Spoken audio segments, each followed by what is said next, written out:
Yang dirahmati Allah Subhanahu wa taala. Alhamdulillah, kita mulakan semula kuliah kita yang bertangguh. Dah berapa lama dah? Setahun. Lepas tu mula-mula balik tangguh pula lagi setahun.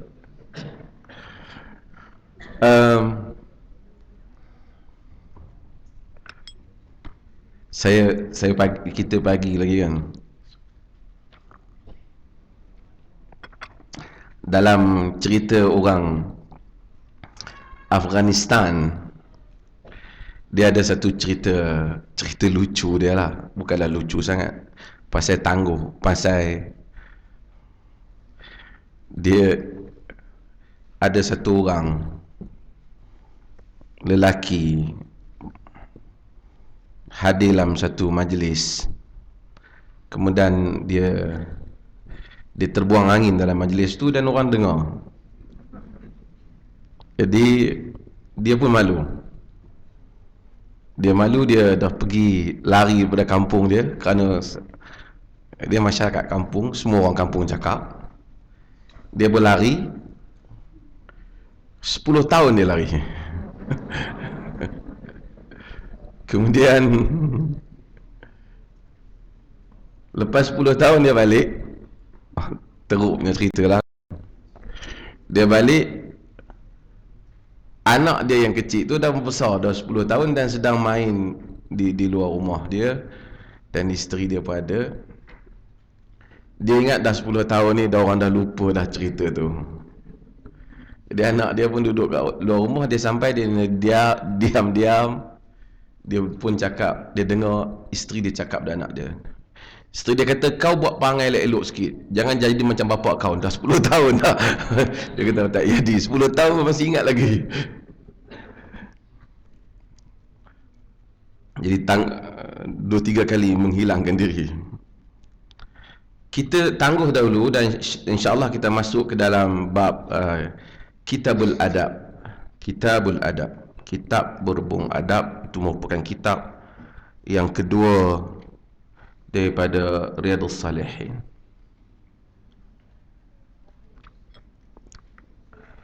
Kalau dalam edisi saya yang Arab ni, hadis dia 691, saya tak tahu yang situ. Tapi dari segi susunan kitab, dia kitab yang nombor 2. Pasal dia kitab yang pertama itu Kitabul Ma'murat, kitab tentang perkara-perkara yang diperintahkan. Dapat? Ha? 765. Buku 1 765. Muka surat 765.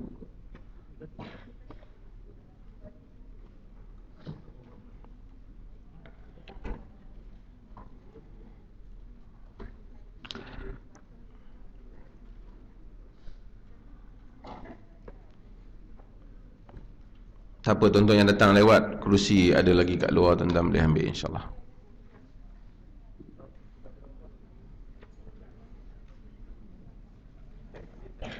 Ya?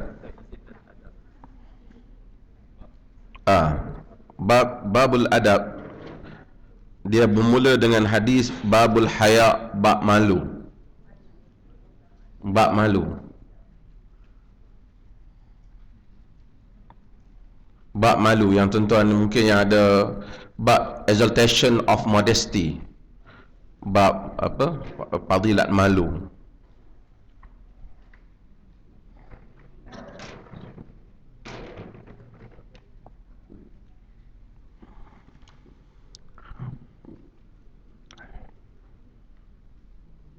Ada lagi kerusi ya?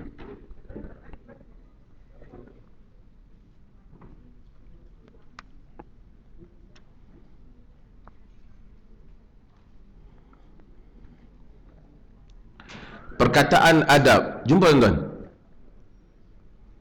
Perkataan adab digunakan juga oleh orang Melayu.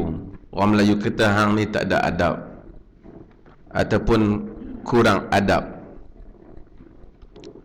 Adab merujuk kepada kesopanan akhlak yang baik, ataupun kita sebut sebagai good manners, akhlak yang bagus yang diamalkan oleh seseorang. Arab juga bila disebut adab, kadang-kadang dia juga boleh bermaksud sastra, arts. Sebab tu dia panggil kuliatul adab, kuliah sastra, kerana ia melambangkan kehalusan. Manusia diajar untuk beradab. Bukan saja kita ini supaya taat ataupun baik kepada ibu bapa. Baik pada ibu bapa itu sebahagian daripada adab, tapi dalam adab itu ada adab. Umpamanya kita disuruh mengabdikan diri kepada Allah, salat. Tapi salat sahaja dalam keadaan yang kasar, dalam keadaan yang tidak dihiasi dengan perhiasan kesopanan, berarti kurangnya adab. Maka adanya perkara-perkara sunat di dalam salat, adanya diajar tertib di dalam salat, supaya jangan macam salat ayam yang mematuk makanan. Tetapi agama mengimbangi antara adab sesama manusia dan peraturan dan disiplin yang mesti manusia patuhi. Sebelum saya nak pergi lebih jauh, kita beradab dengan ibu bapa. Kita tak dibenarkan kata kepada mereka uf, wala taqul lahuma uf, jangan kata uf, ataupun jangan kata kata perkataan yang kasar apabila ibu bapa sudah tua, yang menyebabkan perasaannya ataupun jiwanya nanti terguris. Tapi dalam masa yang sama, agama menyuruh kita menetapkan pendirian tak atas perkara-perkara yang betul atau perkara yang menjadi prinsip. Umpamanya, jika ibu bapa kita itu menyuruh kita melakukan sesuatu yang salah, seperti syirik, dia tak benarkan kita ikut ajaran yang benar. Quran kata, wa in jahadaka ala an tusyrika bima laysa laka bihi ilm fala tuti'huma wa sahibhuma fid dunya ma'rufa, dalam surah Luqman. Jika mereka berdua bersusah payah bersungguh-sungguh untuk menjadikan kamu syirik kepadaku, dan dalam perkara yang kamu tidak ada ilmu mengenainya, janganlah kamu taat kepada keduanya dan berbuat baik kepada mereka dalam urusan dunia. Jangan taat prinsip kita, tapi dalam masa yang sama kekalkan adab, iaitu berbuat baik kepada mereka dalam urusan dunia. Manusia disuruh untuk menasihati, untuk membantah kemungkaran pemerintah, umpamanya. Tetapi dalam masa yang sama, manusia ada adab. Kita tak boleh juga dalam masa yang sama memaki hamun orang lain dengan bahasa yang tak diizinkan oleh syarak. Tapi itu tidak bererti kita menghentikan al-amru bil ma'ruf wan nahyi 'anil munkar. Menyuruh kepada yang ma'ruf, mencegah daripada yang mungkar.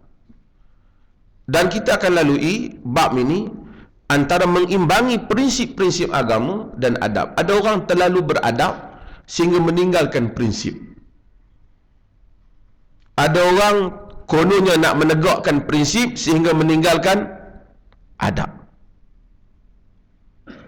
Agama datang balance antara kedua hal ini.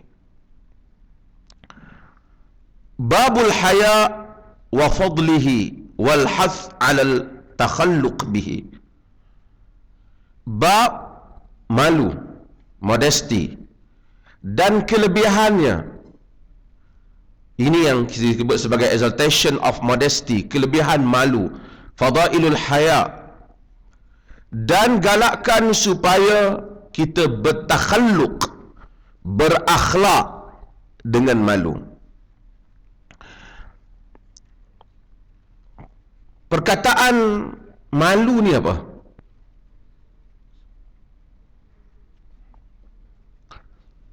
Perkataan malu. Malu ni apa? Pasal orang utara ni kadang-kadang dia sebut aku segan lah. Segan utara tu segan malu. Hang ni penyegan. Tu penyegan.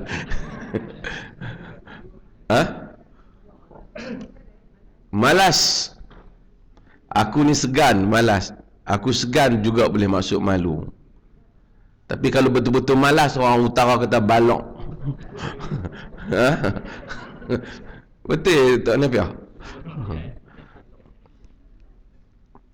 Malu. Oleh kerana perkataan malu kita akan jumpa dalam hadis dipuji. Dan Al-Imam Ibn Hajar Al-Asqalani apabila membahaskan perkataan malu menyebut tentang akhlak yang menyebabkan seseorang ijtinab al-qabih, menjauhi perkara yang buruk, dan wayamna min at-taqsir fil haqqil dzil haqq, dan menghalang untuk kita ini mengurangkan hak orang yang berhak. Satu akhlak yang menyebabkan kita tak akan buat benda yang buruk. Dan benda buruk ni ada banyak. Satu benda buruk dosa. Satu benda buruk dia tidak dosa, tetapi dia tak padan untuk kita buat. Umpamanya dia kena tengok masyarakat dia berbeza sikit. Dalam alul hadis dia disebut sebagai akhlak yang al-mukhillu bil muru'ah, disebut akhlak yang menyebabkan cacatnya maruah. Dia tak mungkin tak dalam kategori dosa, tetapi tak padan untuk orang tu buat. Umur 70 tahun naik motor besar umpamanya tak salah, tapi satu orang kampung kata, orang tua ni padan-padan naik Honda Kapcai pun okey dah dia ni kan. Jadi tak salah, dia kata tak salah, tak berdosa. Tapi pada usia yang sepertinya tak dibuat benda tu. Isteri dia pun kata, abang tak malu kat orang. Dia kata berdosa. Tak berdosa. Tapi benda tu tak dibuat lah masyarakat yang macam tu. Orang muda ada pakai kain ikat kepala kan dengan sapu tangan, apa nama tu? Tiba-tiba Datuk Hanafi Ahmad dia pun pakai macam tu juga. Saya kata tak ada kopiah apa tu. Dia tak haram dia tak. Saya pun tak boleh nak hujat, tetapi perkara itu tak padan. Tuan-tuan faham maksud saya? Ini qabih. Dan ulama-ulama hadis mereka kadang-kadang membeza, tengok apabila nak sebut benda ni mereka lihat kepada negeri. Umpamanya tak pakai kopiah, bagi sebahagian negara tak ada masalah, bagi golongan agamawan. Tapi sebahagian negara pada zaman dahulu lah, dia anggap perkara itu macam mencacatkan. Negara-negara seperti di Andalus dan seumpamanya Spain, mereka tak apa kisah masalah ni. Demikian juga pakaian. Dia panggil benda ni tidak haram, tetapi mencacatkan muruah. Perkara yang mencacatkan muruah ni macam-macam kategori lah. Tengok dia kerja siapa. Dia ustaz, dia mari, dia pakai seluar jean, pakai t-shirt, tulis. Orang lain pakai, saya tak kata haram, saya pakai. Dia kata, mungkin ya, tetapi mungkin tak padan dengan dia kalau nak datang mari mengajar duduk kat depan ni. Kita pun tengok mamat mana kan. Kalau dia hujah haram, tak haram. Maka ulama-ulama hadis memasukkan antara perkara yang mencacatkan periwayatan, bukan tidak semesti dosa, tetapi buat benda yang mencacatkan maruah. Buat perkara yang mencacatkan maruah. Ini satu bab yang dibahaskan, tapi saya nak cuba kaitkan dalam kehidupan kita juga ada benda kan yang kita rasa memang okey, tak salah, tetapi mengurangkan maruah. Tapi kita rasa kita, oleh kerana perasaan malu, kita tak buat benda tu. Kita tak buat benda tu.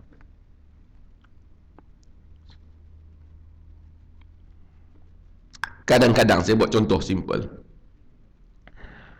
Orang tak tahu kita musafir ke tak musafir. Kita bulan puasa, kita makan. Duduk saja-saja kita makan. Orang semua tengok, orang tak teruk betul dia ni tak puasa. Dia tak hantar mengaji lah. Quran kata orang musafir. Mana dia tahu? Oleh kerana benda ni boleh mencacatkan maruah kita. Mungkin dia tak tanya. Kita kalau nak minum pun, kita pergi cari tempat yang tersembunyi lah. Time maghrib, semua orang pergi semayang. Tak padan satu orang ustaz duduk tengah ni, ada kepiah ni, duduk pergi apa? Shopping ke apa, waktu yang orang lain semua bergegas. Dia kata aku jamak takhir. Betul pada dia. Tapi oleh kerana masyarakat kita menimbulkan benda yang cacat pada penilaian. Tak salah, tapi mukhillu bimuru'ah, mencacatkan maruah. Maka kalau masa tu tak ni, kita cari-cari time untuk pergi hilangkan diri saat kot, supaya orang sangka kita pun pergi salat. Bukan kita salat untuk tunjuk orang, tetapi hal ini tidak lunak dengan sifat malu. Sifat malu. Saya nak pergi pada ta'rif ni. Dan melakukan sesuatu yang taksir fi haqqi dzil haqq, yang melakukan benda yang mengurangkan hak orang yang berhak. Kerana adanya nilai hak orang berhak ni macam-macam. Hak guru, hak orang dengan kedudukannya. Kata Aisyah dalam hadis Muslim yang diriwayatkannya secara ta'liq pada mukaddimahnya, bahawa anmarana Nabi sallallahu alaihi wasallam an nunzilan nas manazilahum. Nabi memerintahkan kami supaya kami meletakkan manusia pada tempatnya. Oleh kerana ini orang dia, ini guru kita, ini orang dia ada kedudukan sekian-sekian, maka kita letak tempat dia. Maka cara kita berurusan dengan dia pun cara yang padan dengan dia, cara yang layak dengan dia. Ini taksir hak dia. Dan ini disebut dalam hadis. Sebelum kita pergi pada hadis yang berikutnya, dalam di kalangan ulama-ulama kerohanian seperti Al-Kushairi dan seumpamanya, mereka cuba ta'rifkan malu ini sebagai ru'yatul ala, ya'ai an-ni'am, wa ru'yah al-taqsir, iaitu melihat kepada nikmat dan melihat kepada kecacatan diri. Kita tengok dalam bab solat, dalam bab doa, kita ada adab berdoa. Bukan saja berdoa, Allahumma ghfirli, ya Allah ampunlah aku. Betul. Tapi agama ajak Sayyidul Istighfar yang saya sebut, dimukaddimahkan dengan mukaddimah yang panjang. Rabbi la tadharni fardan wa anta khairul warithin, kata Zakaria. Wahai Tuhanku, jangan kau tinggalkan aku sendirian tanpa ada waris, sedangkan engkaulah sebaik-baik yang mewarisi. Hiasi ucapan apabila berucap, berdoa kepada Allah Azza wa Jal, termasuk di kalangan adab, di kalangan bagaimana manusia bersopan dengan Tuhan, melihat nikmat Tuhan dan melihat kecacatan diri. Sebab tu kita selalu sebut abu'u laka bi ni'matika alayya wa abu'u bi dhanbi. Itu antara kalimah yang indah yang pernah diajar oleh sunnah, bagaimana manusia menzahirkan khudu' dan tadarru', tadhallul di hadapan Allah Azza wa Jal, melahirkan kerendahan diri. Abu'u laka bi ni'matika alayya, aku mengaku kepadamu dengan nikmatmu kepadaku. Wa abu'u bi dhanbi, aku mengaku juga dengan dosaku. Faghfirli fa innahu la yaghfiru dzunuba illa anta, ampunilah daku, sesungguhnya tidak ada yang dapat mengampunkan dosa melainkan engkau. Perasaan kehambaan, rendah diri, tahu bahawasanya kita kurang, cacat di hadapan Allah dan besarnya nikmatnya, termasuk dalam makna haya, termasuk dalam makna malu. Saya sebelum pergi, saya pernah cerita seorang anak murid Imam Malik Al-Qa'nabi. Dia sebelum jadi, kata anak dia, sebelum dia jadi 30 tahun dia melazimi Imam Malik bin Anas. Dan sehingga dia kata, aku tahu semua yang ada dalam Muwatta Imam Malik. Dia masa zaman dia tak jadi tok syekh lagi. Dia kaki mabuk, minum arak. Dia minum arak dan minum arak. Kemudian satu hari dia duduklah rumah dia. Dia memang ada kelab dia sama, di geng-geng minum arak dia. Saya nak cerita, ini pun kita akan baca banyak, menunjukkan dalam dunia Islam ada minum arak yang kadang-kadang di kalangan mereka. Dan nanti kita boleh bahaskan sejauh mana ruang kuasa yang tidak ada diperuntukkan oleh pihak kerajaan pada zaman itu. Maka minum arak. Dia minum arak, lalu di hadapan dia Syu'bah bin Hajjaj. Syu'bah ni imam dalam hadis, syekh besar dalam hadis. Banyak riwayat hadis an Syu'bah. Syu'bah lalu, dan di belakang Syu'bah ni diikuti oleh ramailah anak-anak murid Syu'bah ni. Dia kepala berdengung sikit. Dia kata, siapa lu? Dia kata Syu'bah. Dia siapa? Dia muhaddis, ulama hadis. Oh, dia pitahan Syu'bah. Dia hacukan pisau. Dia kata, hadis ni, bagi hadis satu kat aku. Riwayat satu hadis bagi kat aku. Syu'bah kata, innaka lasta min ashabil hadis. Kau bukan ahli hadis, nak ahli hadis. Tuan-tuan, ahli hadis dahulu, mereka ada disiplin dalam riwayat. Bukan semua orang dia berbagi. Kalau tidak, kacau. Semua orang dakwah. Sebab itu kita boleh tahu siapa murid mereka dan siapa guru mereka. Dia akan senarai dalam kitab hadis. Kalau orang tu kata dia riwayat daripada Syu'bah umpamanya, sedangkan tidak ada nama dia dalam senarai murid Syu'bah, maka kita tak terima riwayat dia. Dia panggil terputus. Banyak lagi dia panggil inqita'. Dia panggil terputus periwayatan. Jadi anak murid akan ada siapa dia, rawa anhu, kan, siapa yang meriwayatkan daripadanya. Dia kata, kalau kau tak bagi hadis kat aku tikam kau. Orang pala berdengung. Syu'bah pun Syu'bah kata, haddatsani Mansur qala haddatsani Rib'i bin Hirash an Abi Mas'ud al-Ansari anna Rasulullah sallallahu alaihi wasallam qala in lam tastahi fasna' ma syi'ta. Daripada Mansur, daripada Rib'i, daripada Abu Mas'ud al-Ansari, Rasulullah menyatakan, kalau hang jenis tak malu, buatlah apa yang mau. Kalau engkau tak malu, kau buat apa yang kau mau. Sebab dalam riwayat lain disebut mimma adraka nas min kalamin nubuwah illam tastahi fasna' ma syi'ta.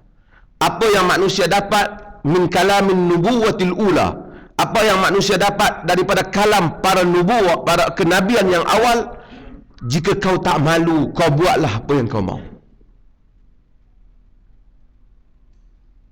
Dia, Nabi, dia dengar ni, dia jadi malu. Dia lari balik, dia masuk dalam rumah dia, dia menyesal, dia pecahkan semua bekas arak dia, dia pecahkan semua barangan dia. Dia bagi tahu isteri dia, kalau geng-geng aku main nanti, geng kelab arak dia lah, geng-geng aku mari nanti, bagi dia orang makan, bagi tahu dia, aku dah pecah semua benda ni, aku dah tak mau terlibat benda ni. Dia lari, dia pergi berguru dengan Malik bin Anas, Imam Malik. Setelah dia berguru dengan Imam Malik lama, dia balik semula dan dia dapati Syu'bah telah pun meninggal. Jadi dia tak ada hadis, dia ada hadis daripada Imam Malik, tapi dia tak ada hadis daripada Syu'bah melainkan satu, illam tastahi fasna' ma syi'ta. Jika jenis kau tak malu, kau buat apa yang kau mau. Ini satu-satunya riwayat yang Al-Qa'nabi ambil daripada Syu'bah.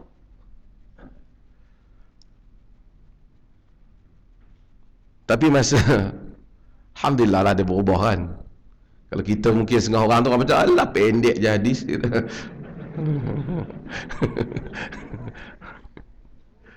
Tapi maknanya besar. Maknanya besar.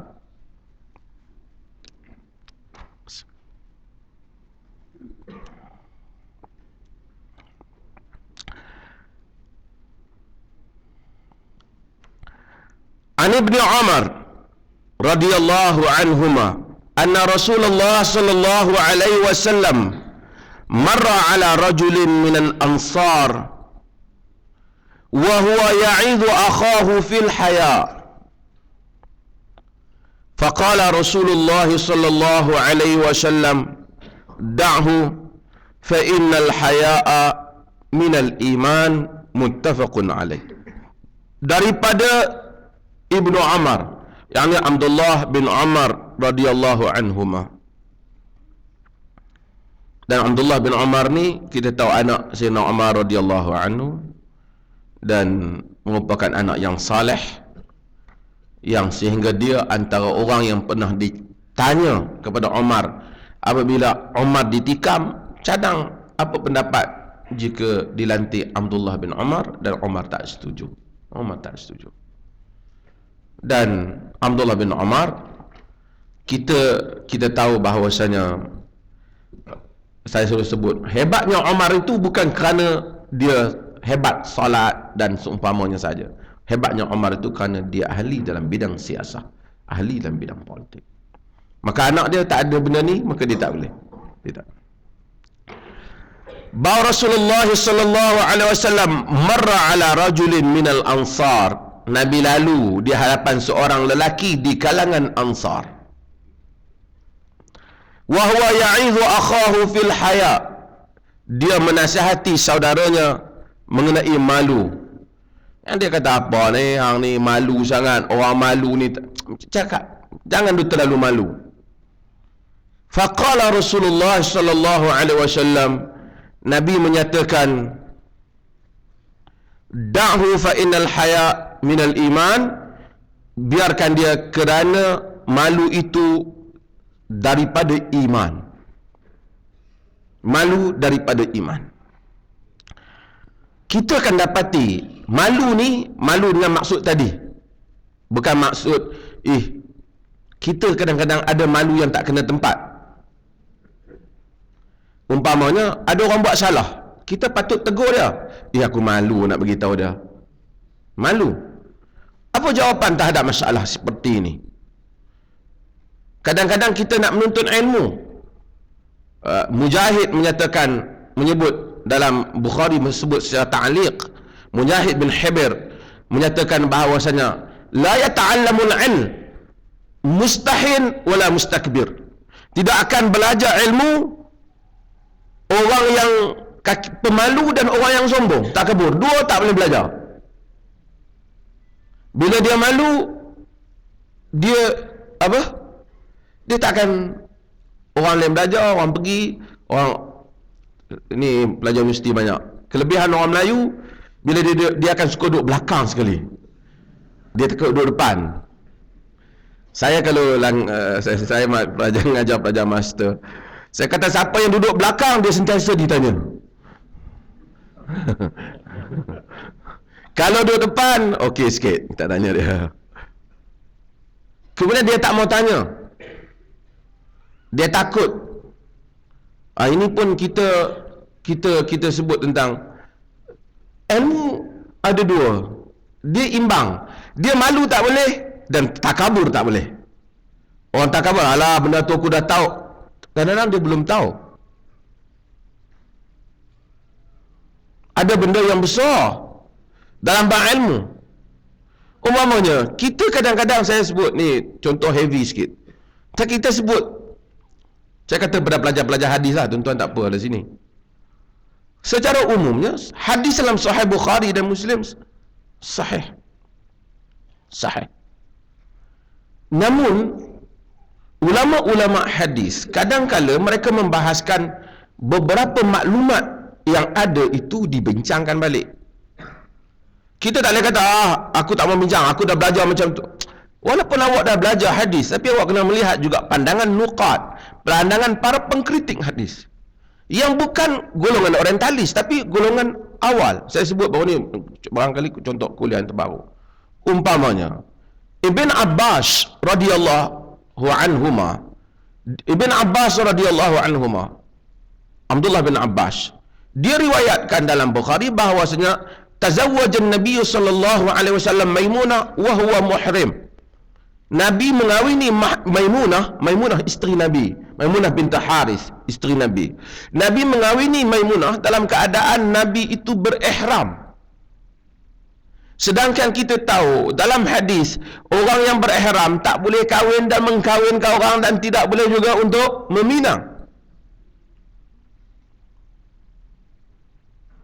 Hadis ini ada dalam Bukhari. Saya sebut contoh, banyak contoh kalau nak sebut, tapi saya sebut salah satu contoh yang simple untuk kita faham. Tetapi kalau kita baca dalam riwayat Muslim dan riwayat juga Abu Dawud, Tirmizi yang lain, Abu Rafi' dia menyatakan tazawwajan Nabi sallallahu alaihi wasallam wa huwa halal. Nabi berkahwin dalam keadaan Nabi itu tidak berihram. Kan lain tu. Wa kuntur rasul fima bainahuma.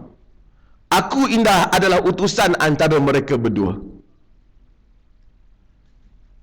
Satu Ibnu Abbas yang dia tengok, dia riwayat tu kemungkinan masa tu dia ketika itu umur Ibn Abbas barangkali 9-8 tahun. Umar bin Abbas. Satu Abu Rafi'. Abu Rafi' kata dia bukan saja tengok, dia yang terlibat sekali untuk tolong urusan minang tu. Antara dua ni, mana yang tuan-tuan nak kata lebih kuat? Secara logiknya siapa yang lebih kuat? Yang terlibat minang lah, dia tahu, kemudian dia dewasa. Kita tak nafikan kesahihan perkataan Ibnu Abbas, tak nafi, sahih dia kata. Tetapi ilmu menyatakan bahawasanya walaupun Ibn Abbas adalah sahabat yang besar, tapi Abi Rafi' juga sahabat, kita kena terima yang ni kerana fakta dia lebih kukuh. Walaupun itu adalah Bukhari, ini adalah riwayat yang selain daripada Bukhari, tapi riwayat yang selain daripada Bukhari itu dari segi kontennya lebih kuat. Sebab mustahil juga kita fikir Nabi nak kahwin masa ihram, pasal Nabi pun larang. Habis tu Ibn Abbas tipu, dia tak tipu, mungkin dia keliru. Dalam ilmu hadis dia panggil waham. Waham ni dia confused. Pasal biasa sahabat walaupun dia soleh, tidak mustahil dia confused. Ilmu bila kita belajar dengan penghormatan pada Bukhari, kita kata betul Ibn Abbas kata, tapi kita dahulukan perawi yang lain. Bahkan ada riwayat Maimunah sendiri, tazawwajanin Nabi sallallahu alaihi wasallam wa ana wa huwa halal, dia kata Nabi kahwin dengan aku dalam keadaan Nabi halal. Saya buat contoh baru ni. Ada berapa contoh yang lagi? Tak ada yang lain. Contohnya hadis ifk, cerita Aisyah, peristiwa dia difitnah. Dalam Bukhari, Sahih Bukhari, Ali bila ditanya pendapat Ali kata salil jariyata tusaddiquk. Nak tanya dalam discuss siapa yang sebenarnya yang terlibat cerita Aisyah ni Nabi, itu menunjukkan Nabi tu Nabi. Wahyu tak turun lagi. Mulut orang ramai duduk cakap kata Aisyah terlibat dengan peristiwa berzina dengan Safwan. Maka Nabi pun tanya beberapa sahabat dia, dan kita tahu Nabi tanya Ali, yang lain. Ali ni dia punya jawapan ada sikit menyebabkan sikit Aisyah kecil hati. Orang perempuan biasa.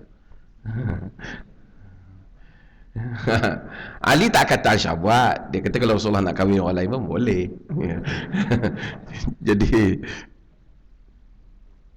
tapi kita tengok bila Aisyah cerita tentang Nabi nak wafat akhir kan, Aisyah kata baina Abbas wa rajulin akhar, di antara Abbas dan seorang lelaki yang lain yang memapah Rasulullah. Aisyah tahu seorang tu siapa, Ali, tapi tidak sebut. Hati. Tapi dia tak bermusuh, dua tu dia tak bermusuh, tapi biasalah dia kecil hati. Ada seorang lagi dia kata, Salil jariyah tusaddiquk, tanya jariyah dia akan membenar. Rawi kata fada'al Barirah, maka Nabi pun panggil Barirah. Barirah ni ialah hamba Aisyah yang mana dia ni selepas daripada jadi hamba, selepas daripada pembukaan kota Mekah, dan kemudian dibebaskan oleh Aisyah radhiyallahu anha. Sedangkan cerita hadisul ifk ni tahun ke-5 Hijrah. Barirah ni tak ada lagi. Nabi tak kata, Ali tak kata. Kawan yang komentar dalam hadis tu dia panggil idraj dalam ilmu hadis. Dia selit ucapan dia. Perawi tu dia kata, maka Nabi pun panggil Barirah. Nah, Ali kata panggil Jariyah saja. Jariyah ni panggil budak kesuruhan tu. Tapi rawi kata dia panggil Barirah. Dan ada dalam Bukhari, kita tahu dia bukan Barirah. Dia bukan Barirah. Ada dalam Bukhari. Kita tak kata sahih tu tak sahih. Saya sebab tu saya ni semua pelajar, saya sebut hadis-hadis contoh dalam pelajar kanan. Ada dalam Bukhari. Bukhari tu sahih, tapi perkataan itu tidak begitu tepat.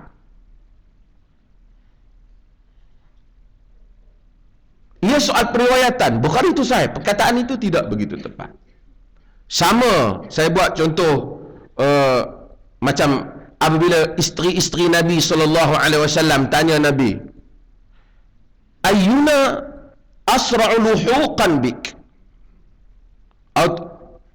ayyuna asra'u bika luhuqa, siapa di kalangan kami yang paling cepat sekali akan ikut Nabi bila Nabi wafat. Dan Nabi sebut dalam hadis Bukhari, atwalukun yadan, yang paling panjang tangan. Dan hadis Bukhari kata, maka yang dimaksudkan oleh Nabi itu, yang paling panjang tangan di kalangan isteri Nabi ialah Saudah binti Zam'ah.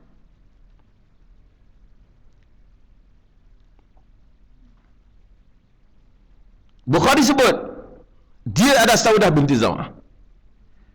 Tapi semua ahli hadis, kata Nawawi, sepakat penjanggahan ini, siapa canggah teks ini batil. Sepakat ahli hadis dan sirah, isteri yang pertama mati selepas wafat Rasulullah ialah Zainab binti Jahsh.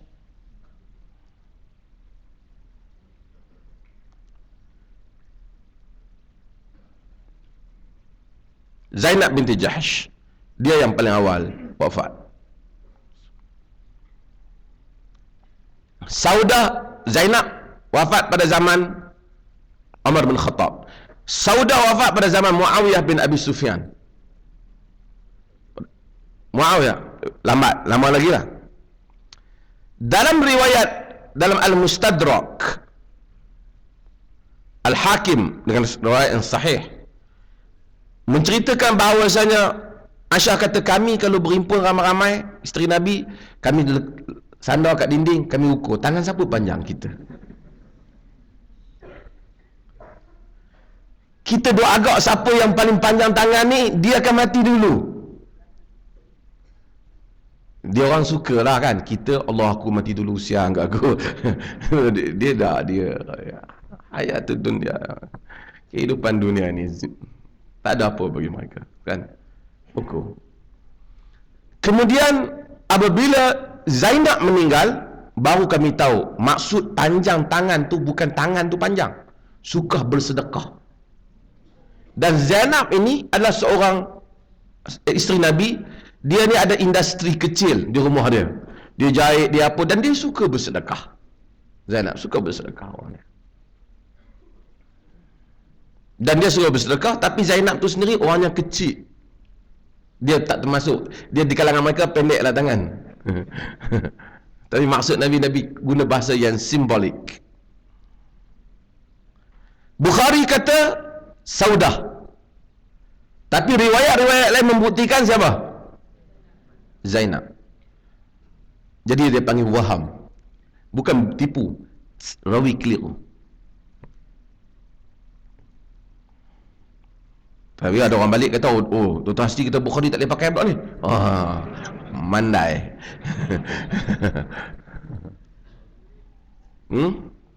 Saya nak cerita ilmu. Ilmu tak boleh dipelajari oleh orang yang takabur. Aku dah tahu semua. No. Ilmu juga tidak boleh dipelajari oleh orang yang pemalu, yang tak mau nak tanya dan tak mau tahu. Aisyah puji. Dia puji wanita-wanita Ansar. Kata Aisyah, ni'man nisa'ul Ansar. Sebaik-baik wanita Ansar. Lam yamna'hun al-haya' an yatafaqqah min an yatafaqqah fid din.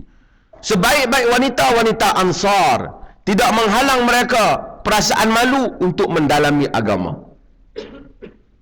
Kadang-kadang mereka tanya, datang kepada Nabi, mereka tanya benda yang detail. Macam mana nak mencuci kemaluan mereka apabila mereka haid? Sehingga sebagian isteri Nabi yang lain rasa malu dan tarik mereka, tanya akulah. Tapi Aisyah kata sebaik mereka tanya Nabi. Mereka tanya Nabi. Dan ini adalah perkara yang baik yang ada di dalam sifat malu. Nabi larang. Kalau kita tengok anak kita hang ni pemalu sangatlah jadi anak dara, tak ada masalah. Kerana ada hadis yang mana Nabi tu malu bagaikan anak. Yang kita akan baca nanti. Sebab tu bila dia malu dalam benda yang baik, cuma dia jangan dia malu. Kata Ibn Salah, kalau orang tu malu nak cakap yang benar, malu nak mempertahankan kebenaran, malu nak menuntut ilmu, yang itu dari segi bahasa malu, tetapi itu bukan malu, kata Ibn Salah, itu penakut. Itu dia panggil khauf wal ajaz, dia panggil takut tak tentu pasal, dan kemudian kelemahan diri. Dan Arab kadang-kadang dalam masa sekarang dia guna khajal. Khajal ni maksudnya apa nak terjemah bahasa kita? Malu tak kena tempat ni kita panggil apa? Ha? Tak tahu. Bahasa kita ni dia tuan-tuan tahu, sebab tu tahu orang ajam. Tahu perkataan ajam? Ajam apa? Tuan-tuan pernah dengar perkataan ajam? Orang ajam. Pernah dengar? Lain darab ajam. La fadla li arabiyyin ala a'jami. Tak ada kelebihan untuk orang Arab atau orang ajam. Ajam ni Arab panggil pada orang yang bukan Arab ajam. Ajam asalnya orang yang tak boleh bercakap, bisu. Sebab tu dia panggil haiwanul ajma. Binatang tu dia panggil bisu lah. Bukan dia tak boleh bunyi, tapi dia tak boleh nak berkata-kata. Arab dululah dia anggap orang ajam ni tak boleh berkata-kata. Dia tanya orang Parsi, kamu apa yang kamu panggil pada Asad? Singa. Pas. Satu perkataan dia ada. Tapi Arab ada 100. Apa ni? Siapa mengajar Arab? Haidar, Basil, apa nama, Usama, Fahad. Banyaklah. Semua perkataan-perkataan merujuk kepada singa. Kan? Dia kalau dia duduk leaping, dia nak tunggu, waiting for attack, dia nak tunggu untuk serang tu, dia panggil Usama.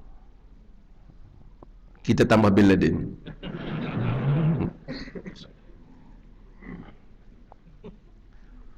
Dia ada Haidar, dia ada macam-macam, dia ada Fahad, dia ada. Okey.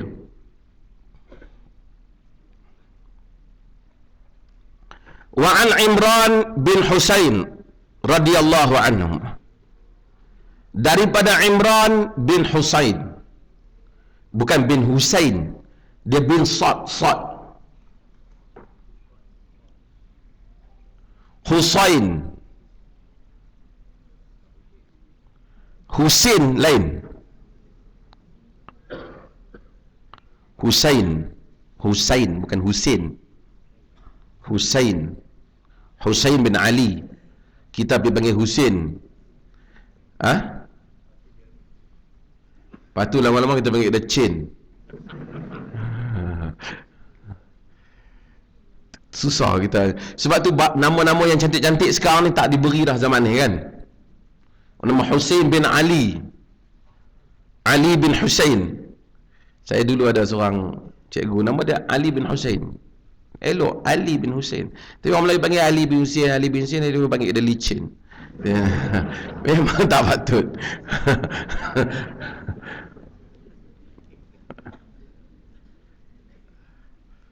Imran bin Husain ialah sahabat Nabi, Imamul Qudwah, kata Al-Imam Al-Zahabi, imam teladan.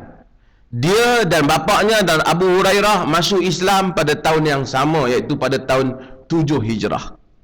Agak lewat lah. Sempat dengan Nabi SAW hanya sekejap. Orang saleh. Dia meninggal, tak silap saya, tahun 52 Hijrah. Imran bin Husain. Dia tak terlibat dalam krisis antara Ali dan Muawiyah, dan krisis yang membabitkan dua sahabat ni, terutama Ali dan Aisyah, orang yang tak terlibat, sahabat yang tak terlibat itu lebih dipuji daripada yang terlibat. Yang terlibat sikit, sama ada di pihak Ali ataupun di pihak Muawiyah atau di pihak Aisyah. Bila ada sahabat yang tak terlibat, orang sebut, contoh dia tak mau terlibat kerana orang jemput dia tak mau terlibat. Seperti Muhammad bin Maslamah, mereka tak mau terlibat. Walaupun ahli sunnah katakan kebenaran di pihak Ali. Sehingga macam kata Muhibbuddin, kalau ditanya antara dua tu, kumpulan tu siapa yang benar, yang paling benar, hak tak terlibat langsung. Yang paling benar peperangan antara mereka yang menentang kerajaan Ali. Juga satu perkara yang kita kena tahu, menafikan dakwaan orang menyatakan taat kepada pemerintah adalah isu akidah. Kalau taat pemerintah itu akidah, bererti Aisyah, Talhah, lagi siapa lagi? Zubair dan sahabat yang terlibat terkeluar daripada akidah. Husain bin Ali terkeluar daripada akidah. Ada orang hujah kata, sebab tu Khawarij Nabi sebut mereka tu rosak akidah. Khawarij bukan masalah tu. Khawarij masalah mereka ialah kerana mereka mengkafirkan orang Islam. Itu yang menyebabkan mereka involve dalam akidah. Kalau setakat berkrisis dengan pemerintah, ramai di kalangan Abdullah ibn Zubair berkrisis dengan pemerintah. Tak ada orang kata ia akan menyebabkan terkeluar daripada akidah.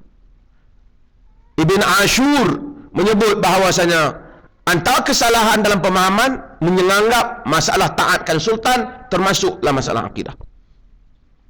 Ini tak masuk dalam masalah akidah. Ini salah faham. Golongan yang exaggerate bab-bab yang seperti ini untuk sesuatu tujuan. Dia ada bab taat pada pemerintah dalam fiqh, tetapi yang penting Imran bin Husain tak terlibat. Kata Imran bin Husain, aku tidak pernah memegang tangan kananku memegang kemaluanku sejak ma masastu zakari biyamini mundu bayya'tu Rasulullah sallallahu alaihi wasallam. Aku tidak pernah memegang tangan kananku kemaluanku sejak tanganku itu telah berbai'ah dengan Rasulullah. Maksud tangan dia pernah pegang Rasulullah, dia tak pernah lagi sentuh kemaluan dia kerana hormatnya tangan yang pernah menyentuh tangan Rasulullah sallallahu alaihi wasallam. Itu adab. Hanya antara seorang tu dengan Allah Azza wa Jalla. Kalau dia sentuh orang, adakah haram? Adakah haram? Tak. Tetapi satu orang ada nilai dia sendiri. Ini saya suka tuan-tuan kena luaskan bab ini. Kita tak boleh jadikan agama benda yang tidak agama. Tetapi setiap manusia ada kecenderungan sendiri yang dia rasa kecenderungan itu dekat dia dengan Allah. Kita jangan kacau kecenderungan itu. Kalau tak bertentangan dengan syarak. Ada orang dia rasa dengan dia pakai baju putih sentiasa, dia rasa dia lebih dekat dengan tawaduk. Dia lebih rasa dia lebih tak menyombong umpamanya. Maka dia pakai. Kita kata ni baju putih Islam tak pernah larang. Betul. Islam dia tak kata Islam larang. Tapi itu pilihan dia. Kita kena bezakan antara pilihan orang dengan dia menentukan itu sebagai panduan syarak. Satu orang umpamanya dia mengambil pendekatan yang saleh untuk diri dia. Allah tak larang banyak perkara. Allah benarkan manusia menikmati dunia. Dia tak menikmati sebahagian daripada dunia ni. Tapi dia tak larang orang lain. Umpamanya dia tak mau makan makanan-makanan yang mahal bagi dia, baju-baju yang mahal. Kita kata kau ni kufur dengan nikmat Tuhan. Kalau dia tak larang orang, tapi dia rasa dengan itu dia dapat mempertahankan dia punya humbleness, kerendahan diri dia. Itu hak dia. Itu hak dia. Nabi tak pernah kata pada sahabat, siapa yang bai'ah tangan dengan aku, jangan pegang kemaluan dia. Nabi tak kata. Tapi Imran bin Husain buat keputusan itu untuk dirinya. Karena dia rasa dengan itu dia lebih bersopan. Ada, Nabi tak pernah kata jangan hulurkan kaki menghadap ke kiblat umpamanya. Kita rasa oleh kerana ke arah kiblat tu arah kita solat, kita rasa tak seronok kita nak hadap kaki umpamanya. Kita rasa kalau dalam solat dalam cerita lain, kita rasa kita tak mau hadap, kita hadap ke arah lain. Kita tak boleh haramkan untuk orang tu selagi dia tak kata haram. Tetapi aku rasa tak seronok. Dia rasa untuk diri dia. Tak apa. Go on. Kalau itu awak rasa satu nilai kesopanan awak. Kata Amr bin As. Amr bin As. Kita dah baca hadis. Peringkat awal dia begitu memusuhi Nabi SAW. Kalau dia dapat Nabi, dia bunuh. Aku tahu kalau masa tu aku mati, tentu masuk neraka. Kemudian dia masuk Islam. Tidak ada orang yang lebih besar pada mata dia melainkan Rasulullah SAW. Kata Amr bin As, kalau kau tanya aku bagaimana diri Nabi itu, sifat Nabi itu, rupa Nabi itu untuk aku sifatkan dengan detail, aku tak mampu sifatkan kerana aku tak mampu untuk bertentang mataku melihat dia.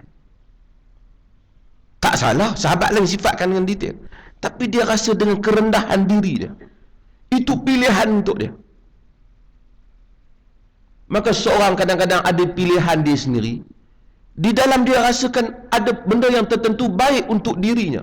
Selagi dia tak syariatkan benda itu untuk orang lain, kita tak boleh haramkan untuk dia. Melainkan dia haramkan benda yang salah. Dia tak kata haram, dia kata dia tak nak. Dia tak nak.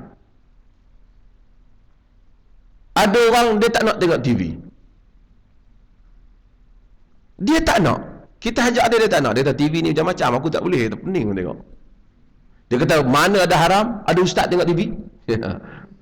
Memang ada pun, bukan ada ustaz, semua ustaz tengok TV. Masuk dalam TV lagi.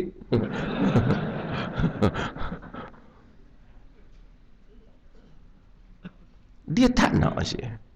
Itu tak payah paksa dia. Hak dia. Makan manusia boleh pilih pakaian. Ada orang dia nak pakai jubah sentiasa, pakai. Kalau dia kata orang yang tak pakai jubah sentiasa ni korang sikit lah, lambat sikit lah nak masuk syurga, itu tak boleh. Tapi dia rasa dengan dia pakai ni, dia dapat jaga diri dia, dia tertib diri dia, untuk dia pakai. Kalau dia tanya kita adakah disunatkan, banyaklah perbahasan fiqh lah masalah tu. Mungkin kita kata tak sunat, tak apa, tapi untuk dia benda tu baik bagi perasaan dia umpamanya. Hadirin dan hadirat sekalian, maka dengan itu seorang dia ada pilihan dia dalam hal-hal yang seperti ini dia teruskan. Qala Rasulullah, al-haya'u la ya'ti illa bi khair.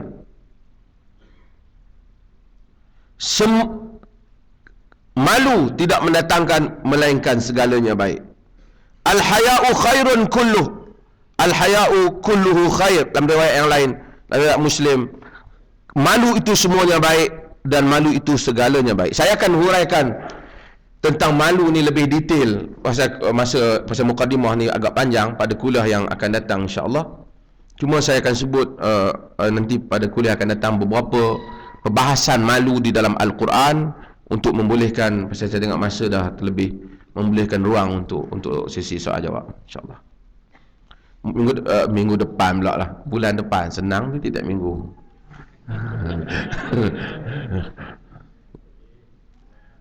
Ada soalan? Kita baru warm up, kita baru mula, baru ada yang tak ada ni.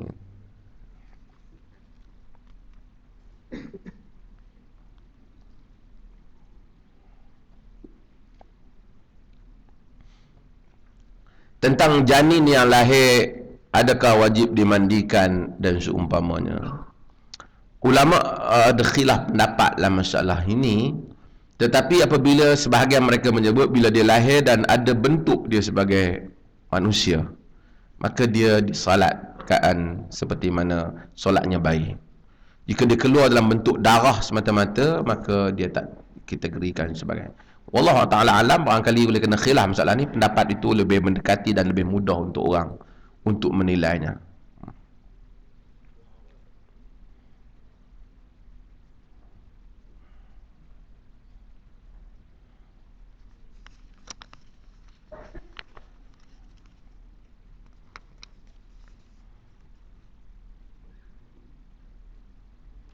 Setelah memberi salam didapati kurang 1 rakaat, apakah yang perlu dilakukan? Buat apa? Tambah. Ni dia panggil hadis Zul Yadain. Hadis Zul Yadain. Bila dia Nabi bagi salam, dia bagi tahu Nabi tentang solat Nabi kurang. Nabi tanya sahabat lain, betul ke apa yang dia bagi tahu? Ulama khilaf hadis ni sebab ada riwayat solat zuhur, ada riwayat solat asar. Tetapi yang pentingnya hadisnya menceritakan bila Nabi tanya sahabat-sahabat lain kata ya, kemudian Nabi pun tambah lagi satu rakaat. Hatta kalau kita dah bercakap, maksudnya Assalamualaikum warahmatullahi wabarakatuh, kita duduk, tadi yang semayang 3 rakaatnya, ya ke? Betul ke? 4 lah kan? 3. Seorang member kita, ni tengok aku semayang berapa ni? 3. Oh okey, kita bangkit. Dia tak boleh kata, hang cakap dah lebih pada 3 patah. Tak boleh lah, dah.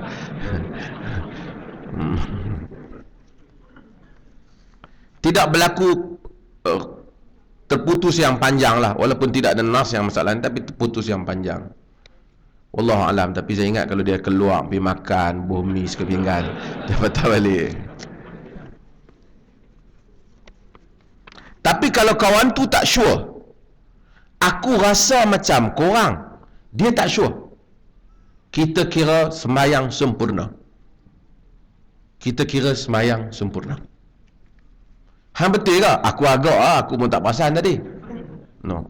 Kata hanya duk kacau semayang aku, was-waskan aku.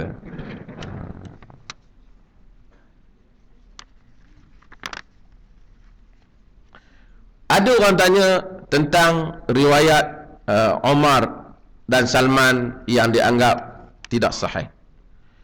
Tuan-tuan, saya nak sebut sedikit tentang hal ini.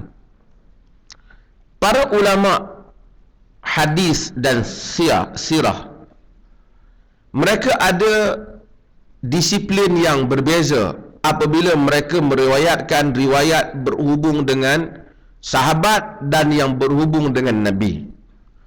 Apa yang berhubung dengan Nabi hendaklah sabit sahih dengan sanad, kerana tak boleh berdusta kepada Nabi SAW. Tapi apa yang tidak berhubung dengan Nabi atau berhubung dengan para sahabat, seperti kisah Imran bin Husain dan seumpamanya ini, yang mana tak membabitkan Nabi, tak membabitkan teks yang mempunyai implikasi kewahyuan, maka mereka lebih lunak dalam hal ini. Kita lihat Ibn Hajar Al-Asqalani umpamanya, ini dia bila menyebut tentang Al-Waqidi di dalam Jarh wa Ta'dil, dia menyatakan matruk. Dia ditinggalkan riwayatnya. Matruk ni tak boleh diterima riwayat dia. Tetapi Al-Waqidi itu sendiri begitu banyak riwayatnya di dalam Fathul Bari, kerana ia membabitkan soal sejarah, cerita tempat, cerita tentang sahabat yang bukan hadis Nabi sallallahu alaihi wasallam. Sebab tu Ibn Hajar Al-Asqalani bila sebut tentang Saif bin Umar At-Tamimi, dia menyatakan dha'ifun fil hadis wa umdatun fit tarikh. Ia lemah di dalam hadis, tetapi ia diterima di dalam sejarah. Kerana sejarah mempunyai disiplin yang lain. Kerana kalau ditolak semua riwayat yang dhaif dalam sejarah, kita tak ada apa dah. Tapi kalau riwayat sejarah itu membabitkan, menjatuhkan para sahabat, seperti memfitnah para sahabat, ataupun riwayat yang mencacatkan para sahabat, umpamanya riwayat Omar ditegur di dalam majlis, bukan saja kes Salman, dalam banyak kes-kes yang lain orang bangun menegur Omar. Berlaku adanya sokongan daripada riwayat-riwayat yang lain, kerana kejadian itu tidak pelik bagi Omar, sehingga Tabari menyebut apabila Omar buat majlis untuk membolehkan ditegurnya Sa'ad bin Abi Waqqas, Tabari menyatakan walam yakun al-amru bis-sirri min sya'nihim yawma idzin, bukanlah tegur secara diam kepada pemerintah itu, secara senyap itu adalah merupakan cara mereka zaman itu. Sebaliknya pendekatan mereka terhadap pemerintah ialah teguran in public, teguran secara terbuka yang membabitkan soal urusan rakyat, bukan soal pribadi. Pribadi no, tak boleh pegang mikrofon, ni ada isteri menteri tak pakai tudung, tak boleh. Dia tak pakai tudung, itu urusan dia dengan Allah. Ni ada menteri tak sembahyang subuh, tak boleh. Ini semua tak boleh. Awak ada masalah tu, awak pergi jumpa dia, awak cakap dengan dia secara peribadi. Tapi kalau babitkan urusan umum, saya nak pergi bisik sikit ni, masalah bajet kita ni, yang ni tak badal lah. Yang ni orang pergi ke parlimen, ini orang buat seminar tentang bajet. Tak boleh orang kata semua tutup telinga, pasal kita nak cakap tak setuju sikit dengan bajet ni, takut orang lain dengar. Tak. Ini urusan kita, ini duit kita. Jadi tatbiq hadis mesti jelas dalam hal ini. Tapi kalau nak nasihat, kita ada dua. Satu, kita nasihat. Nasihat ni kita bagi tahu kat dia. Satu lagi, kita mungkin bukan nasihat, kita al-amru bil ma'ruf. Dia temat wan nahyi 'anil munkar. Kita cegah munkar umpamanya. Saya buat contoh. Ada orang nak zalimi orang lain. Nak zalimi orang lain. Kita halang kezaliman dia. Kerana kita takut hamba Allah ni, dia nak pukul satu hamba Allah lain dalam keadaan yang tak patut. Nak zalimi dia. Kawan ni lemah, dia pukul. Kita halang tangan dia, kita tolak dia, kita menampar dia sekali pasal dia tak mau dengar. Dia nak pukul juga kawan ni, kalau tidak Kita tak nasihat dia, tapi kita amr ma'ruf nahi mungkar. Sebab kita nak selamatkan orang ni daripada dizalimi. Kerana menzalimi orang itu adalah satu kemungkaran. Kita pula kuat, dia pun tak tengok, kita halang dia. Kita kata, hang kalau nak halang aku, hang mainlah bisik pelan-pelan kat aku. Bisik apa? Kayu hang nak bubuh atas kepala dia. Aku baru nak kena, Assalamualaikum, pam hang kata dah. So aku pegang tangan, aku tolak hang pergi ke tepi. Ini pendekatan ikut perkara yang kita bincangkan. Sebab itu, hadirin dan hadirat, tapi kalau kita nak nasihat dia, nak bagi benda tu dia dengar, kita macam saya katalah, Allah kata kepada Musa dan Harun, idhaba ila fir'aun innahu tagha faqula lahu qawlan layyina la'allahu yatadhakkaru aw yakhsha. Pergilah kamu wahai Musa dan Harun kepada Fir'aun kerana dia tagha, dan cakaplah kepada dia dengan perkataan yang baik, mudah-mudahan dia dengar dan dia takut. Fir'aun dia rekod dia punya tahu, dia kata ana rabbukumul a'la, aku adalah Tuhanmu yang baik, Tuhan kamu yang paling tinggi. Pun Allah kata Musa pergi habaq elok-elok dulu, first round pergi cakap ke dia elok-elok. Takkanlah orang yang biasa yang tak pernah kata ana rabbukumul a'la, duk semayang duk sebut subhana rabbiyal a'la, dia tak pernah kata ana rabbukumul a'la, sebaliknya dia kata subhana rabbiyal a'la.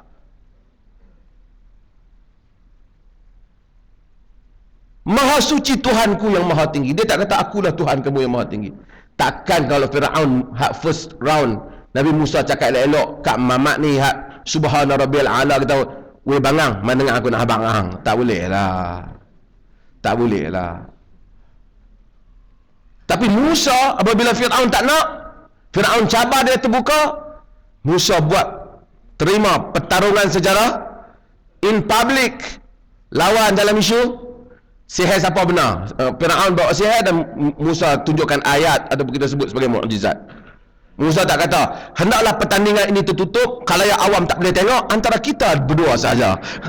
Ini pertandingan yang terbuka, pasal pusingan hak awam tu dah berlalu.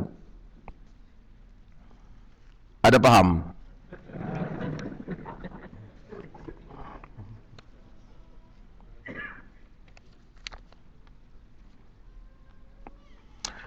Bagaimana jika seorang mengkhususkan satu ibadah pada suatu waktu untuk dirinya saja? Contohnya baca Quran setiap kali lepas subuh. Adakah itu bid'ah? Tidak bid'ah. Jika dia khususkan untuk diri dia, dia tak pernah kata ini hanya sepatutnya begini. Dia tak, tapi bagi dia itulah masa yang dia ada.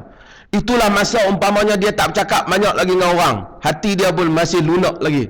Dia pilih waktu berkenan untuk diri dia. Mungkin ada orang dia peruntukkan, hatta kita kata, sebab tu kita kata Yasin umpamanya, nak baca malam Jumaat ke malam Isnin, malam Khamis, bacalah. Baca. Tetapi bila awak kan khususkan mesti malam ini, dan kalau malam lain tak jadi. Kalau tadi esok kita tukar malam esok, malam ni kita sibuk dah pula. Oh, tak boleh je. Itu dia ada masalah lain. Tapi kita umpamanya kita dah set tiap hari. Selepas daripada subuh itulah masa kita ambil sikit, umpamanya setengah jam kita nak baca, kita nak wirid, kita nak zikir. Ataupun selepas subuh kita nak istighfar ke Allah. Nabi kan sebut istighfar saja umum. Tapi kita tahu nanti kita pergi kerja, kita lupa. Kita istighfar pagi tu 700-800 ke 1000 kali untuk kita dengan Allah. Kita tak pernah kata ke orang lain, awak kena buat macam saya. Tapi itulah benda yang saya rasa saya buat, membolehkan saya dekat dengan Allah, dan itu masa yang Allah peruntukkan untuk saya. Tak ada masalah, selagi kita tak syariatkan hal itu untuk orang lain.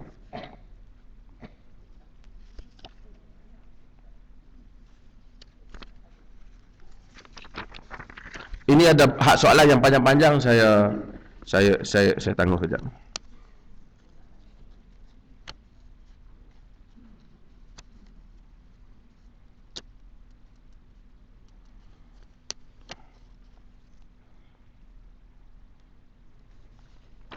Ini orang tanya, Nabi pernah mengharamkan madu untuk dirinya kerana ingin mendapat keradaan isteri baginda. Nabi ni bukan madu kahwin ni, madu betul. Namun Quran tegur, Allah kata benda tu halal bagi dia. Ya, Isteri Nabi ni dia ada tim. Dia ada, bukan kelahi, tapi dia ada grup Ummu Salamah ni, dia ada geng-geng dia baik. Dan kemudian Aisyah dan Hafsah. Kadang-kadang Nabi pergi ke rumah Zainab dan kemudian Nabi minum madu. Panjang cerita marah perempuan. Nabi balik dan sahabat kata, Aisyah kata dengan Hafsah, makan apa busuk tak busuk pun. Nabi kata, walakinni syarabtu ashala, aku minum madu. Madu apa ni busuk, dia kata.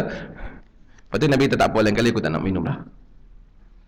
Itu ceritanya. Jadi Nabi salah, Nabi nak jaga. Allah tak haramkan, tak haramkan, kata Nabi tak boleh haramkan untuk dia, dan Nabi ada implikasi syariat kan, kepada dia. Kalau kita tak mau, kita pun tak haramkan. Ni panjang cerita dia, saya tak mau cerita nanti kemudian.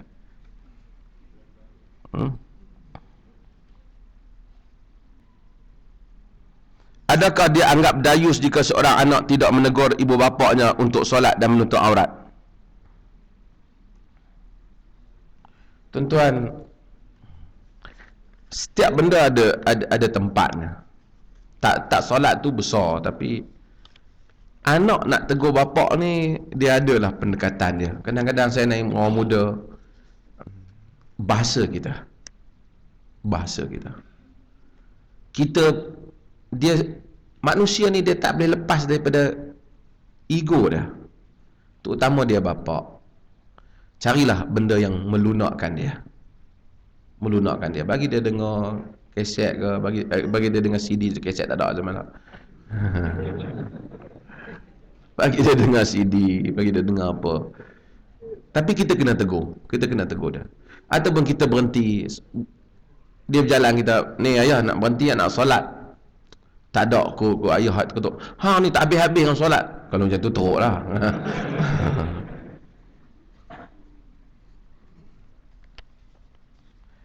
Demonstrasi di Malaysia, tak payah banyak orang kali jawab. Adakah sistem khalifah jalan terbaik? Siapa nak jadi khalifah ni? Tuan-tuan, saya malah nak panjang benda ni, tapi agama ini realistik. Nak buat khalifah di Malaysia, khalifah ni nak berpusat di mana? Dalam satu masa, satu je khalifah ni. Tanya Malaysia kena gabung, Indonesia kena gabung, suruh jadi satu ya. Khalifah tu tak boleh main lagi. Dan itu dream. Duk cerita pasal khalifah tu, hak duk ada ni lungkup. Kita selesaikan keadilan yang ada hari ni. Bagaimanakah jalan yang Islam dapat selesaikan hal ni? Nabi pun tak pernah kata mesti. Saya dah sebut, pada zaman dulu, betul, pada zaman Nabi satu khalifah, kemudian zaman Bani Umayyah. Tapi hatta apabila Bani Umayyah jatuh, Abdul Rahman Dakhil dah masuk ke Spain, dunia Islam dah mula ada dua pemerintahan. Satu di Spain dan satu lagi di Baghdad. Baghdad yang asas. Dah dua ada kerajaan. Mereka berpisah, dua kerajaan. Kemudian ada muluk Tawaif, dia panggil. Kemudian ada kerajaan-kerajaan Puak yang di sana, di sini. Salahuddin Al-Ayyubi salah satu daripadanya, dia di Mesir, dan ada lagi di tempat lain. Kemudian kita ada nation states yang mana membabitkan negara-negara yang berbagai-bagai lagi. Kita fikir bagaimana nak mewujudkan negara yang adil pada hari ini, lebih baik daripada cakap tentang khalifah yang awak tak boleh dapat. Kita bukan sokong mereka, tapi kita malu apabila tengok mereka calon presiden dengan presiden yang ada, dua-dua boleh naik atas pentas dan rakyat boleh tengok dia nak pilih siapa. Dia boleh bercakap, dia bentang dia punya idea, kau ni bentang punya idea. Tak ada berlaku rusuhan, negara terbakar pun. Mana mamat-mamat ni? Tak ada. Bahkan mereka enjoy dengan mendengar perbahasan yang hebat. Ed Miliband telah cakap dalam Manchester Conference tentang Labour Party. Kemudian David Cameron pun dah minggu lepas, 2 minggu lepas, Miliband cakap. Rakyat boleh tengok idea-idea mereka. Ni Romney cakap, kita boleh tengok. Walaupun kita mungkin tak suka dalam dunia Islam pasal dia masalah. Obama cakap. Dua-dua orang boleh tahu. Rakyat boleh pilih secara dia rasa dia tak tertipu. Itu satu benda yang membolehkan maksud Quran. Innallaha ya'murukum an tu'addul amanati ila ahliha. Allah memerintahkan kamu supaya kamu berikan amanah kepada yang layak. Kita tak tahu siapa yang layak. Kalau seorang hanya bercakap. Kalau dia seorang nak bercakap dalam rumah dia, okey lah. Tak boleh lah orang ramai kata, saya pun nak rumah saya, awak pun saya nak share juga. Rumah hang bercakap rumah hang. Ada orang kata saya, ni apa nak email, habis tu laman web di Amazon pun bagi orang lain sama. Hak tu individu punya. Rumah hang aku tak pergi cakap. Tapi benda yang menjadi public space, benda yang menjadi perkongsian umum, yang bukan saja kau punya, aku punya juga. Media umum, kawasan umum, bangunan umum, yang menjadi hak bersama rakyat. Boleh orang cakap lah. Kita boleh dengar dua-dua pihak bercakap dan kita buat pilihan lah. Tak bagus. Obama, dia dulu hebat. Sekarang bila dia bercakap, dia dah jadi kerajaan, dia pun tak terang mana. Kita tahulah.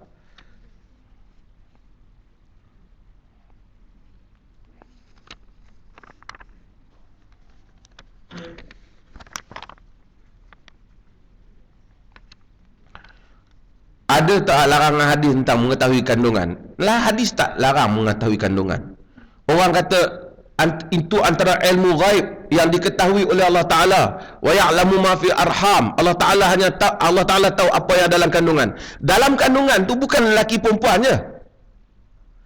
Dia, ciri dia, cerdik ke tak cerdik, macam mana kecenderungan budak ni, hanya Allah yang tahu. Mungkin doktor tahu lelaki dan perempuan je, tapi itu bukan keseluruhan manusia.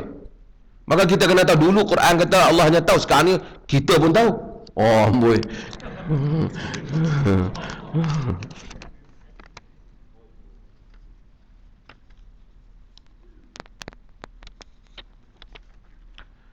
Boleh tak bezakan Nabi tak pernah berdosa dan Nabi tak pernah buat kesilapan?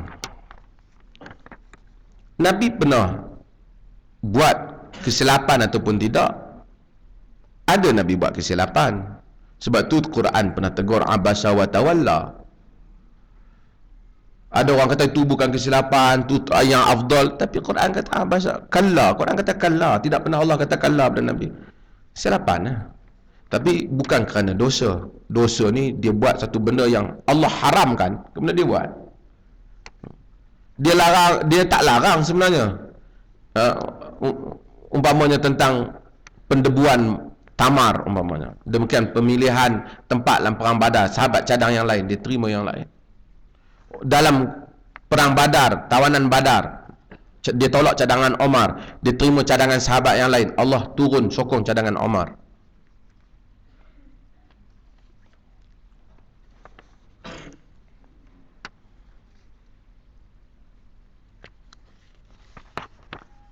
Siapa tanya? Ustaz, kenapa Nabi kena baling najis tapi Allah tak tolong?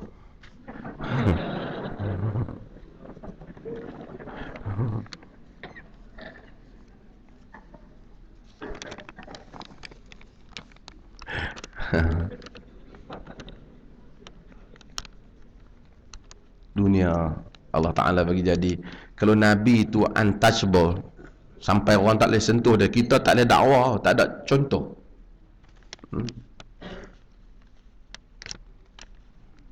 Nabi bukan saja kena baling, ada Nabi kena bunuh pun. Demikianlah harga yang dibayar supaya manusia semua tahu ini adalah tempat kita berjuang baliknya pada Allah Ta'ala. Kita berjuang di sini. Kita mungkin kalah, kita juga mungkin menang. Kita juga mungkin tak kalah, tak menang. Kita mungkin tak dapat apa-apa. Kita mungkin perish. Tak ada apa yang kita ni, tapi apa yang kita buat dengan ikhlas akan dibawa berjumpa Allah Azza wa Jalla.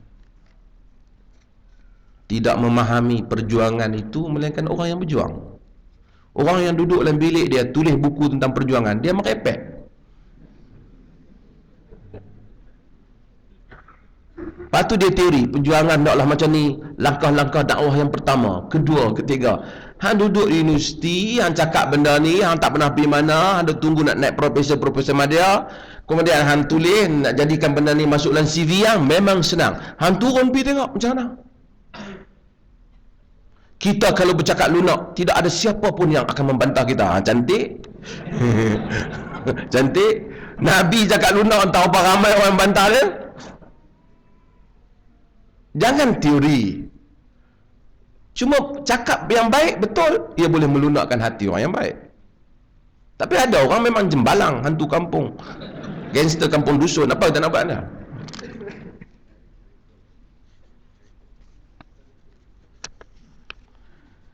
Kalau nak tambah rakaat yang tertinggal, apakah kena niat tambah rakaat? Niat senaman. Tuan-tuan, saya sorry yang tanya. Tuan-tuan, bila kita dah bangkit solat tu buat apa? Bila bangkit, kita bangkit tambah, dia bagi tahu niat apa? Nak tambah, tapi nak niat apa? Ha? Dia dah bagi tahu dia nak tambah, dia niat apa? Subhanallah. Ha? Kita tak tahu apa itu niat. Aku ni nak pergi ke tandas, tapi ke mana yang aku nak pergi ya? Kacau kalau ada orang macam tu. Ha?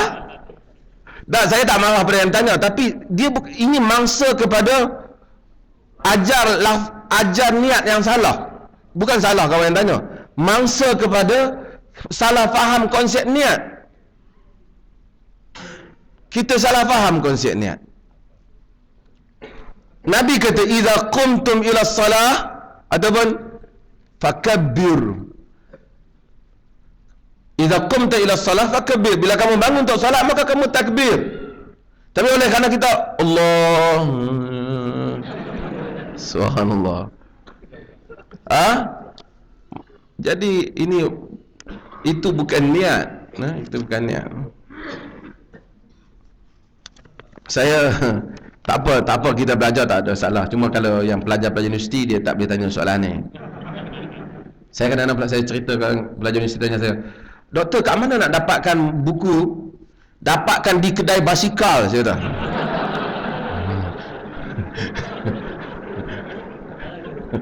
Ha? Buku, pergi ambil di kedai buku lah. Kita jangan tak apa tanya, tapi Nabi tak suka kasratus soal, banyak tanya. Bukan salah banyak tanya yang tak berfaedah. Sebab tu sahabat suka kalau datang orang Badawi, Bedouin. Kalau orang Badui datang, sahabat suka, sebab Nabi akan bagi mereka untuk tanya apa-apa. Tapi yang cerdik ni Nabi tak bagi. Tapi tak. Kalau Datuk Hanifah rasa nak jadi Badui, tanya.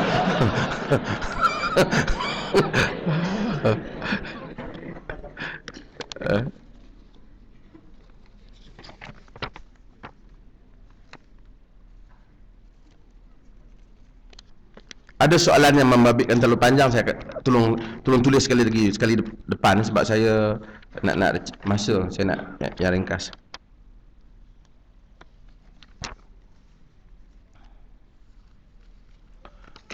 Tentang semayang hari raya dan hari Jumaat, pergi dalam web saya, ada saya jawab tentang jika hari raya jatuh pada hari Jumaat.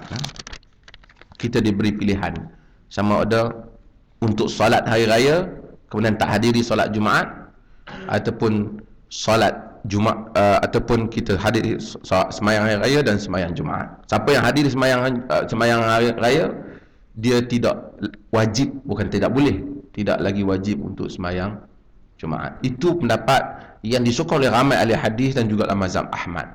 Dalam mazhab Syafi'i memang mereka sebut hadir dua-dua. Tapi hadis-hadis kelihatannya ada saya menyokong pendapat bahawasanya seseorang yang hadir Jumaat, hadir hari raya, diberi pilihan untuk tidak menghadiri Jumaat kerana telah berlaku perhimpunan.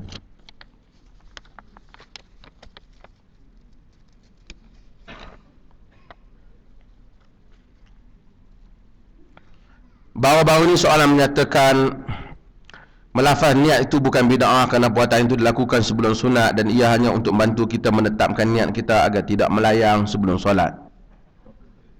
Tak apalah masalah dia termasuk dalam solat atau tidak. Tapi saya nak cakap ialah masalah dia telah menyebabkan ramai orang confusing people, mengelirukan orang. Jadi bila dia Allahu Akbar, dia ingat apa?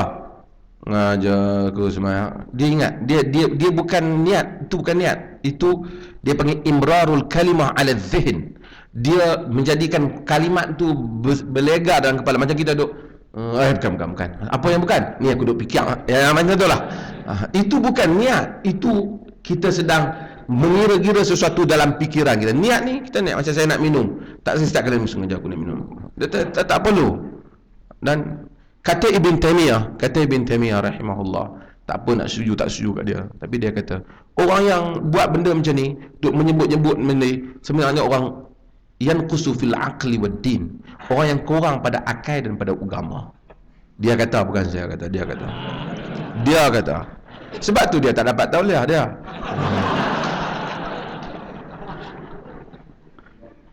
Dia kata.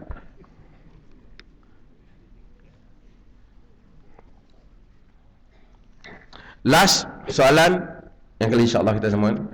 Bagaimana untuk pastikan yang kehidupan kita diberkati? Wallahu ta'ala alam. Tuan-tuan, kita cakap tentang malu. Saya nak cakap tentang berkati pun saya malu.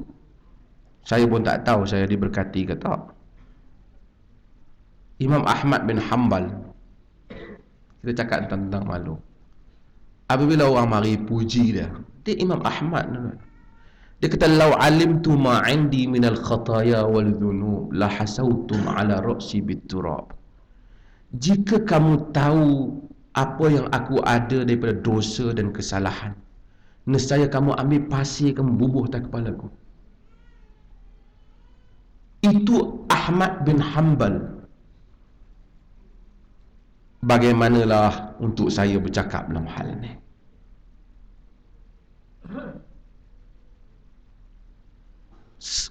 Orang, saya duduk di sini mungkin kerana saya cakap pandai ataupun saya sedikit terpelajar dalam bidang agama, tetapi tidak berarti saya lebih diberkati daripada tuan-tuan. Allah memberkati orang-orang yang saleh. Allah memberkati orang-orang yang ikhlas pada jalannya, orang yang ikhlas. Tidak ada orang yang mencari Allah kemudian dia tidak berjumpa. Man jahada fina lanahdiyannahu subalana. Siapa yang berjuang pada jalan kami, kami akan tunjukkan padanya jalan-jalan kami. Siapa yang berjuang kerana kami akan menunjukkan padanya jalan-jalan. Allah tunjukkan jalan. Tuan-tuan, bila satu orang mengikhlaskan dirinya dan membetulkan niatnya dalam kehidupan, dia akan menemui berbagai-bagai keberkatan. Itu yang boleh saya kata. Tidak berarti saya diberkati lebih pada tuan-tuan. Kita semua sedang mencari keberkatan. Dan kemungkinan bila kita balik berjumpa Allah, tuan-tuan lebih baik di sisinya daripada saya yang bercakap di depan ini. Para Nabi itu diberkati. Dan antara benda yang menyebabkan manusia itu diberkati ialah keimanan dan ketakwaan. Walau anna ahlul qura amanu wattaqau lafatahna alaihim barakatim minas sama'i wal ardh. Jika ahli sebuah kampung negeri itu beriman dan bertakwa, kami akan buka keberkatan langit dan bumi. Keberkatan bukan duit RM10 jadi RM20 ataupun duit RM1000 jadi RM2000. Keberkatan dengan nilai yang ada dalam kehidupan itu, Allah limpahkan kebaikan yang banyak. Ada orang anak dia mungkin pergi sampai luar negeri balik, tapi dia tidak mendapat nikmat dengan seorang yang barangkali dia belajar dalam negara sahaja, tapi anaknya baik, saleh untuk dia, hati dia tenang.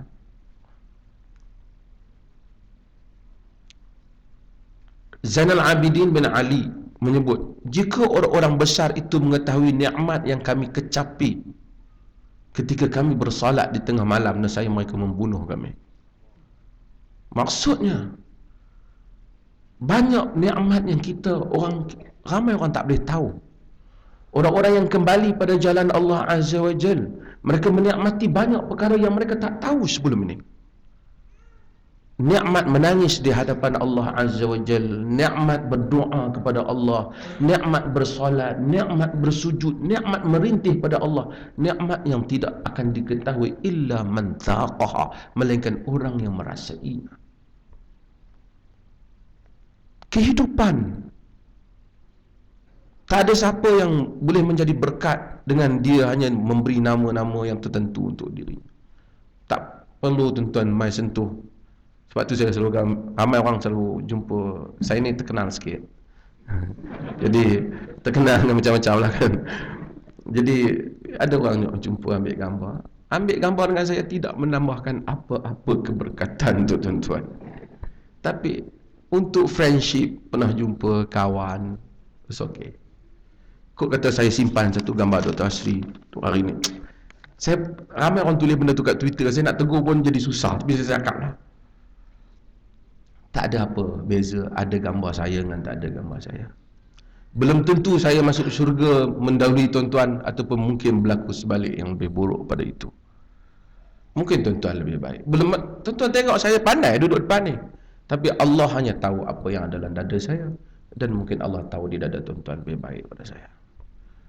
Kita sedang berjuang untuk keberkatan ini. Tak ada beza antara tuan-tuan dan saya. Kita berjuang untuknya.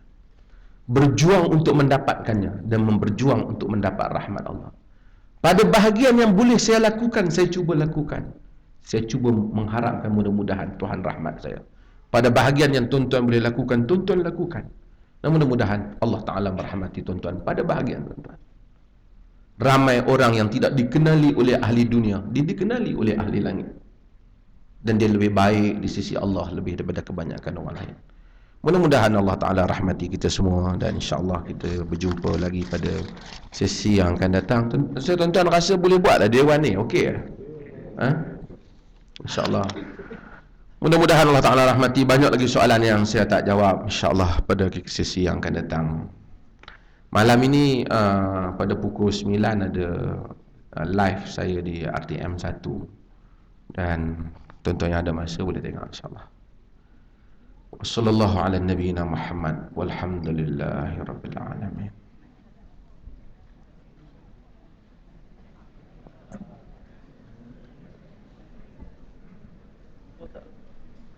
Bismillah. Boleh ambil berkat. Assalamualaikum warahmatullahi wabarakatuh. Ada sedikit pengumuman pada ibu-ibu dan bapa-bapa sekalian. InsyaAllah pada bulan November 16 hingga 18 November kita ada menganjurkan satu program untuk remaja berusia 12 hingga 16 tahun, Camp Remaja Soleh. Isi kandungan camp tersebut adalah mengajarkan tentang sifat Nabi, sunnah harian, dan sirah para sahabat serta sirah Nabi SAW. Muhammad Khalil. Jadi kepada ibu bapa yang berminat, program ini akan berlangsung pada 16 hingga 18 November. Iurannya RM200. Lokasinya di Alam Sedaya Resort, Pusat Rekreasi Batu. Cinta doa berdana. Jadi jika ada anak-anak yang ingin mendaftar, Belajar bidang hadis. Bidang dia antara bidang yang baik. saya ada kaunter, Mudah-mudahan. ada sahabat muslimah yang akan jaga kaunter tersebut. Jika mahu daftar sekarang boleh. Ada. Dan Tamar. apa boleh berjumpa dengan Subhanallah. saya. Jazakallah Terima kasih. khairan. Sebarang maklumat boleh rujuk di laman web kami www.alkafi.com.my www.alkafi.com.my. Terima kasih.